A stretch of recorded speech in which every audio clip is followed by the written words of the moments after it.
This happened during spring break of my junior year of college. Me and my three closest friends, Kevin, Ally, and Sabi, decided to go car camping in Colorado.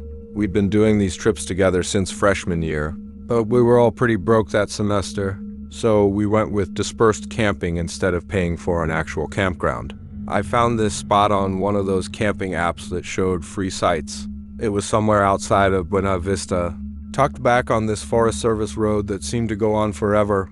The four of us had done enough camping together that we knew what we were doing. We got there around late afternoon and found this clearing near what looked like it used to be a creek bed.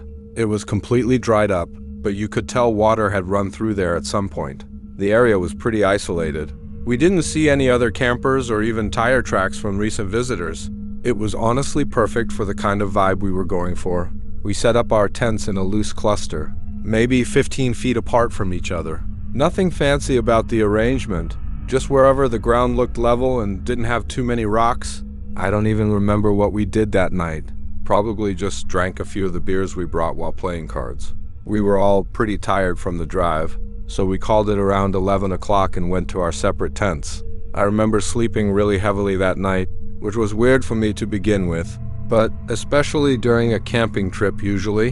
And this is when I'm sleeping on a comfortable bed in a climate-controlled room. I wake up multiple times from being cold or needing to pee or whatever else. Point is, I'm a very light sleeper. And during a camping trip, forget it. I'm used to waking up at least 3 times. But that night, I felt completely knocked out, like I'd taken a sleeping pill or something. When I woke up the next morning, something felt off immediately. I unzipped my tent to get some fresh air, and then I just froze. I noticed it immediately. All 4 of our tents had been moved, like not ruffled or roughed up by an animal. Actually moved. They were arranged in this perfect square formation around a pile of stones that definitely hadn't been there when we went to sleep. Part of me felt like I was still dreaming. That's how bizarre and borderline unbelievable the sight before me was.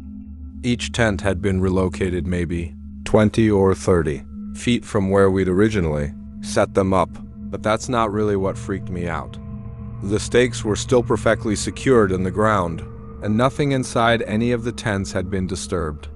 My sleeping bag was exactly how I left it. My phone was still plugged into my portable charger, and all my other gear was in the same spot. Nothing was missing from my tent, which I checked, double-checked, and triple-checked. I thought I was going crazy. I yelled to wake up my friends. Kevin was the first one to emerge from his tent, and I didn't even have to explain the situation to him. I could see on his face that he was experiencing the same confusion I was. Ally and Seb crawled out a few seconds later, and as I watched them take a look around at the campsite, it was the exact same thing. None of us remembered anything. But then Ally mentioned that she'd had this really vivid dream about walking in a lion through some kind of desert landscape while someone counted her steps out loud. And then Kevin chimed in saying he had a dream about being in the army marching alongside his fellow soldiers. So didn't remember having a dream, and neither did I, but we found it odd that both Ally and Kevin had eerily similar dreams. The vibe between the 4 of us was really weird but hard to describe. It was almost like we were reading each other's minds. It's kind of hard to express the feeling, but it really did feel like we were more connected than we had been the night before, but in a bad way. I remember looking back and forth between them, trying to figure out what it was that I was feeling around me. The best way I can think to describe the feeling is what it would have felt like if there was a 5th person watching, all of us who was also part of all of us. We examined the campsite a little more carefully, looking for clues or anything that would help us piece together what happened. At first, Kevin suggested that maybe we had just gotten really drunk and forgot about what we did the night before, but this theory was shattered in about 5 seconds. We found these drag marks in the dirt leading from where each tent had originally been positioned to where they ended up. The weird thing was the drag marks stopped about 10 feet short of each tent's final location, like someone had dragged them partway and then lifted and carried them the rest of the distance. The pile of stones in the center was even stranger. There were exactly 4 stones, and they were balanced on top of each other like some kind of sculpture. It actually would have been pretty were it not for the circumstances. Kevin walked over to get a closer look, and as he was leaning in to examine the top stone, he tripped and ended up knocking the whole thing over. The stones just kind of tumbled to the ground. Nothing dramatic. For a second, the 4 of us just stood there in silence, staring at the scattered stones. And then things went from a 5 to a 10 at the exact same time. All 4 of us started hearing this low rumbling sound coming from somewhere in the distance. It sounded like rocks grinding against each other. Not like an earthquake or anything, more like an old stone door being pushed open. Hearing that sound kind of sent us into a panic, and we all just started packing without even discussing things. Like I said before, it felt like we were reading each other's minds, and that also applied to our feelings. I could feel my friends' fear, and I knew they could feel mine. It was really freaky. 10 times freakier than it had been not 2 minutes ago. I don't think I've ever packed up a campsite so quickly in my life. Realistically, we were out of there in under 5 minutes, but it felt like an eternity in that moment. I'm not going to harp too much on what happened. I really don't like thinking about what happened that night, and I'm worried that if I think too much about it, it'll go from being a fever dream that sort of sits in the back of my mind to something more real. That was 5 years ago. Now, the 4 of us don't really see each other anymore, but I guess that's kind of how it goes as everyone gets older. Kevin moved to Denver after graduation. Allie's in grad school in California, and I think Sib moved to Chicago with his girlfriend. We keep in touch, but we've never really talked about that night since. Music, my name is Simon. This happened last summer when I was 23, my girlfriend. Cadence and I had been planning this camping trip for months. Just the 2 of us. No cell service, no distractions. We'd been together for about 1.5 years at that point. And honestly, things had been getting a little stale. Not bad, just routine. We figured a weekend in the woods would be good for us. We picked a spot in the URA National Forest in North Carolina. I'd been looking at different locations online for weeks, trying to find something that wasn't too crowded, but also wasn't completely isolated. The place I settled on was this campground about 3 miles down a Forest Service road. According to the reviews, it had maybe 6 or 7 sites total, and they were pretty spread out from each other. We left Friday afternoon around 3 o'clock, stopped for supplies at a grocery store near the forest entrance, and made it to the campground just before sunset. The road getting there was rough, lots of potholes and loose gravel, but my truck handled it fine. When we pulled into the main clearing, I was honestly pretty satisfied with my choice. There were a few picnic tables scattered around, a couple fire rings, and the sites themselves were tucked back into the trees enough that you'd have some privacy.